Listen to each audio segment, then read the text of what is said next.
شروع کرتا ہوں اللہ تعالیٰ کے نام سے جو بڑا مہربان نہایت رحم والا ہے۔ حضرت ابو ہریرہ رضی اللہ تعالیٰ عنہ کہتے ہیں کہ رسول کریم صلی اللہ علیہ وآلہ وسلم نے فرمایا، قیامت کے دن سب سے پہلے بندے سے نعمتوں کے بارے میں جو سوال کیا جائے گا وہ یہ ہوگا کہ کیا ہم نے تیرے بدن کو تندرستی عطا کی تھی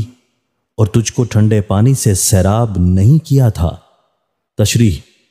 یوں تو ہر وہ چیز اللہ کی نعمت ہے جس سے انسان فائدہ اٹھاتا ہے، لیکن اس میں کوئی شک نہیں کہ بڑی نعمت تندرستی اور پانی ہے۔ اسی لیے قیامت کے دن سب سے پہلے انہی دو نعمتوں کے بارے میں پوچھا جائے گا۔ ایک بڑے بزرگ کے بارے میں منقول ہے کہ انہوں نے اپنے مرید سے فرمایا، پانی ٹھنڈا کر کے پیا کرو، کیونکہ ٹھنڈا پانی اللہ کا شکر دل کی گہرائیوں سے ادا کرتا ہے۔ نیز حضرت شیخ عبدالحق رحمۃ اللہ علیہ فرماتے ہیں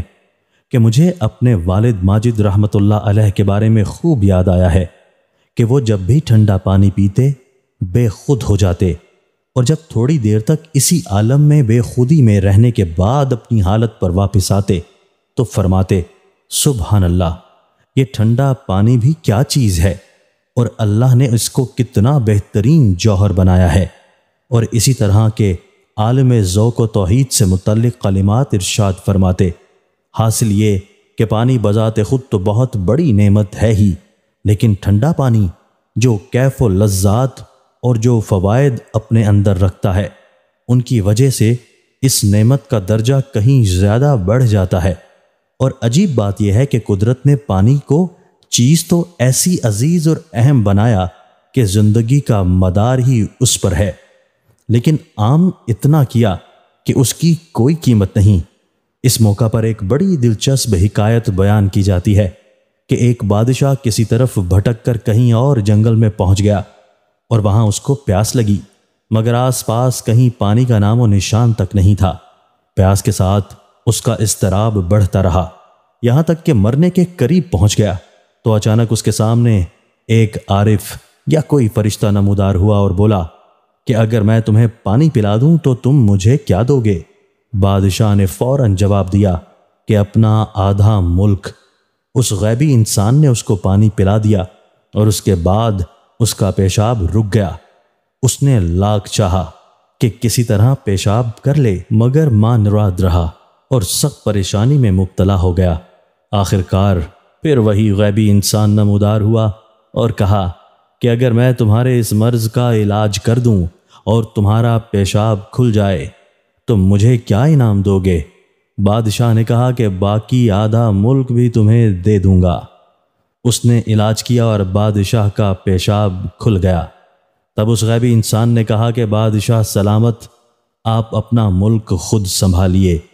مجھے اس کی حاجت نہیں، لیکن اپنی سلطنت اور اپنے ملک کی حیثیت دیکھ لیجئے کہ ذرا سے پانی اور پیشاب کے لیے آپ نے تمام ملک و سلطنت کو قربان کرنے کا فیصلہ کر لیا،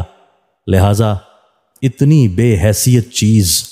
اور اس کی ظاہری چمک دمک پر کبھی گھمنڈ نہ کیجیے گا۔ آخر میں ایک بات یہ ملحوظ رہے کہ مذکورہ بالا حدیث میں تندرستی اور پانی دونوں نعمتوں کو ایک ساتھ ذکر کرنے میں گویا اس طرف اشارہ کرنا مقصود ہے کہ یہ دونوں اتنی عظیم الشان اور اہم نعمتیں ہیں کہ تمام ملک و سلطنت ایک طرف اور یہ دونوں نعمتیں ایک طرف۔ حضرت قعب ابن عیاض رضی اللہ تعالیٰ عنہ کہتے ہیں کہ میں نے رسول کریم صلی اللہ علیہ وآلہ وسلم کو یہ فرماتے ہوئے سنا کہ حق تعالیٰ کی طرف سے